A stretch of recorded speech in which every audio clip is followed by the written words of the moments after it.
Ya,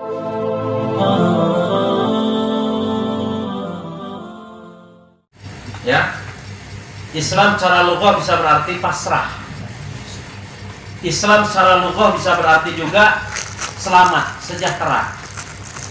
Islam secara lughah bisa berarti menerima sepenuhnya. Itu baru secara lughah. Jadi kalau orang hari ini siap mendapat gelar al-muslim atau menjadi orang Islam, maka secara lughah saja dia harus tunduk dan patuh. Orang yang sudah mendapatkan gelar muslim, maka dia harus tunduk sepenuhnya kepada ajaran Allah, menerima sepenuhnya ajaran Allah, tunduk sepenuhnya kepada ajaran Allah. Itu baru namanya muslim. Kalau hanya sekedar KTP saja nggak ada gunanya. Nggak ada gunanya. Islam KTP nggak ada gunanya. Allah tidak butuh. Maka hari ini Kerawang yang sedang diprioritaskan adalah kualitas, bukan sekedar kuantitas.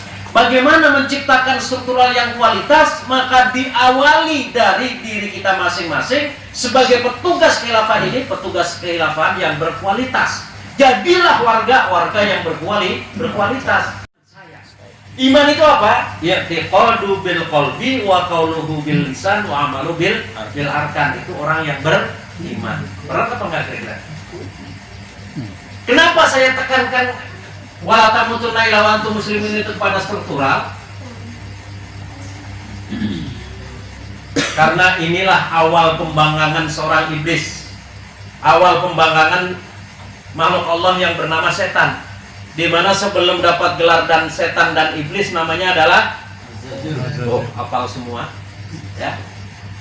Jadi Azazil itu dulu makhluk Allah yang paling taat kepada Allah, maka tempatnya surga di atasnya.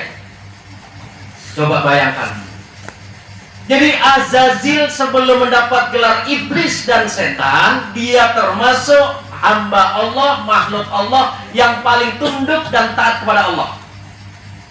Tapi ketika Allah menciptakan pemimpinan di muka bumi atau khalifah di muka bumi, mulailah dia tidak taat kepada Allah. Jadi kalau kita tarik kesimpulan, taat kepada Allah itu gampang. Karena apa? Allahnya nggak cerewet, Allahnya nggak banyak bicara. Mau sholat mau nggak ada urusan, mau zakat mau nggak ada urusan, mau infak mau nggak ada urusan. Ya, mau qiyamul lail mau nggak ada urusan. Allah nggak pernah menegur secara langsung. Tapi mentaati ulil amri kepemimpinan, waduh sulitnya luar biasa. Dan ini pembangkangan iblis kepada struktural diabadikan oleh Allah dalam surat Al-A'raf. Ya, coba dilihat. Dari 10 ya? Bismillahirrahmanirrahim. Dan sungguh kami telah menempatkan kamu di bumi, dan di sana kami sediakan sumber penghidupan untukmu, tetapi sedikit sekali kamu bersyukur. Dan sungguh kami telah menciptakan kamu, kemudian membentuk tubuhmu, kemudian kami berfirman kepada para malaikat, bersujudlah kamu kepada Adam, maka mereka pun sujud kecuali iblis. Ya, iblis tidak termasuk mereka yang bersujud. Allah berfirman, apakah yang menghalangimu sehingga kamu tidak bersujud kepada Adam ketika aku menyuruhmu? Iblis menjawab, aku lebih baik daripada dia. Engkau ciptakan aku dari api, sedangkan dia engkau ciptakan dari tanah. Allah berfirman, maka turunlah kamu darinya surga, karena kamu tidak sepatutnya menyombongkan diri di dalamnya. Keluarlah, sesungguhnya kamu termasuk makhluk yang hina. Iblis menjawab, berilah aku penangguhan waktu sampai hari mereka dibangkitkan. Allah berfirman, benar, kamu termasuk yang diberi penangguhan waktu. Iblis menjawab, karena engkau telah menghukum aku tersesat, pasti aku akan selalu menghalangi mereka dari jalanmu yang lurus. Kemudian pasti aku akan mendatangi mereka dari depan, dari belakang, dari kanan dan dari kiri mereka, dan engkau tidak akan mendapati kebanyakan mereka bersyukur. Allah berfirman, keluarlah kamu dari sana, surga, dalam keadaan terhina dan terusir. Sesungguhnya barang siapa di antara mereka ada yang mengikutimu, pasti akan aku isi neraka jahanam dengan kamu semua. Ya, ini kisah pembangkangan iblis kepada struktural. Ya, ketika Allah menciptakan khalifah, kepemimpinan di bumi pada saat itu diawali oleh Nabi Adam alaihissalam.